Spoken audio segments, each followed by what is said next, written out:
दोस्तों, आप stock market में इन्वेस्ट करने का सोच रहे हैं, लेकिन ये समझ नहीं आ रहा कि कौन सी स्टॉक लें और कौन सी बेचें। भाई से जोक्स अपार्ट, ये कंफ्यूजन हर इन्वेस्टर की मन में रहता है, लेकिन टेंशन मत लीजिए। आज हम बात करेंगे कुछ इंपॉर्टेंट इंडिकेटर्स की जो आपकी इन्वेस्टिंग जर्नी को स्मार्ट बना सकते हैं। देखो, स्टॉक मार्केट एक ऐसा समंदर है जहां बिना कंपास के जाने का मतलब है भटक जाना। ये इंडिकेटर्स आपके लिए वो कंपास हैं। इनकी मदद से आप ये समझ सकते हैं कि मार्केट का मूड क्या है, कोई स्टॉक ओवर वैल्यूड है या अंडर वैल्यूड, और कब खरीदना और बेचना है। अगर आप भी स्टॉक मार्केट में अपने पैसे लगाना चाहते हैं और वो भी बिना रिस्क के, तो ये वीडियो आपके लिए है। सबसे पहले बात करते हैं पीई रेशियो की। ये बेसिकली बताता है कि कोई कंपनी अपनी कमाई के हिसाब से कितनी एक्सपेंसिव है। इमेजिन करो आप एक समोसा खरीद रहे हो, एक दुकान वाला RS50 का दे रहा है और दूसरा RS10 का। दोनों का टास्क सामे है, तो आप कौन सा लोगे? ऑब्वियसली RS10 वाला। पीई रेशियो भी सामे है। अगर किसी कंपनी का पीई रेशियो ज्यादा है, मतलब वो समोसा RS50 वाला है महंगा। लो पीई रेशियो मतलब कंपनी अंडर वैल्यूड हो सकती है, यानी RS10 वाला समोसा मास डील। लेकिन याद रखो, सिर्फ पीई रेशियो देख के डिसीजन मत लो। दूसरे फैक्टर्स भी चेक करो, जैसे कंपनी का business model, future growth potential etcetera. PE ratio एक इंडिकेटर है, पूरा डिसीजन नहीं।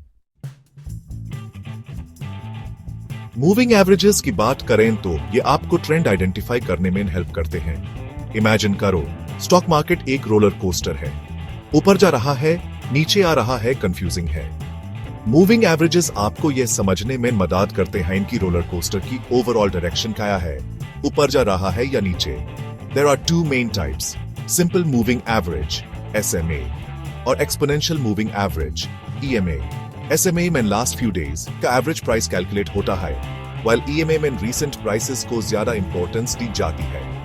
अगर स्टॉक का प्राइस 200 डे मूविंग एवरेज से ऊपर है, तो जनरली बुलिश ट्रेंड माना जाता है। लेकिन याद रखो, moving averages pass data be based होते हैं। फ्यूचर में क्या होगा ये कोई नहीं बता सकता। मूविंग एवरेजेस को भी एक इंडिकेटर की तरह यूज करो, not as a prediction tool. Chapter 3, relative strength index यानी RSI, ओवरबॉट या ओवरसोल्ड। अब बात करते हैं RSI की। यह बताता है कि कोई स्टॉक कितना ओवरबॉट या ओवरसोल्ड है। इमेजिन करो, आप एक रबर बैंड को खींच रहे हो। कितना भी खींचोगे, एक पॉइंट के बाद तो वो टूट जाएगी ना। स्टॉक मार्केट भी समय है। अगर कोई स्टॉक बहुत ज्यादा ऊपर जा रहा है, तो एक पॉइंट के बाद वो नीचे गिरेगा ही। RSI ये आइडेंटिफाई करने में हेल्प करता है कि वो पॉइंट कब आने वाला है। अगर RSI 70 से ऊपर है, मतलब स्टॉक ओवरबॉट है। 30 से नीचे है तो ओवरसोल्ड। लेकिन RSI को भी अकेले यूज मत करो। Sometimes a stock can remain overbought or oversold for an extended period. So, use RSI in conjunction with other indicators for better decision making. Chapter 4, Volume. Public का मूड समझो।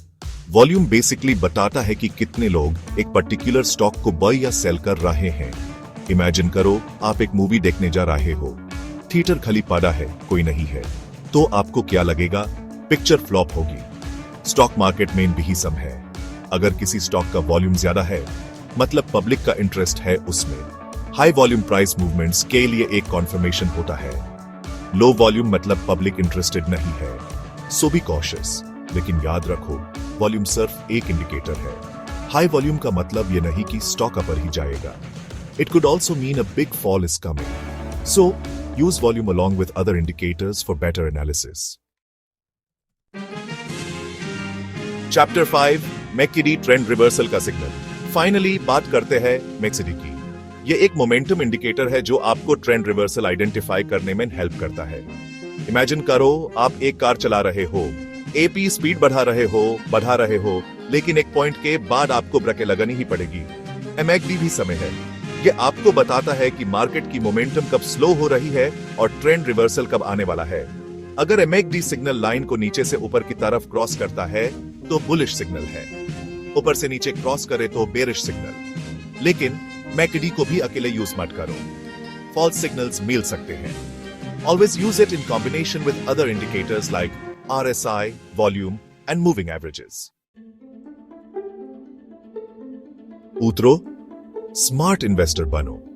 तो दोस्तों, ये इंडिकेटर्स समझना जरूरी है ताकि आप बिना स्पेकुलेशन के स्मार्ट इन्वेस्टिंग डिसीजंस ले सकें। नॉलेज है तो कॉन्फिडेंस भी होगा और कॉन्फिडेंस है तो प्रॉफिट भी। लेकिन याद रखो, ये इंडिकेटर्स सिर्फ टूल्स हैं, इनको यूज करना आपको आना चाहिए।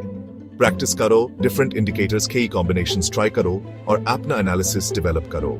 और हाँ, स्टॉक मार्केट रिस्की होता है, so invest only that much money which you can afford to lose.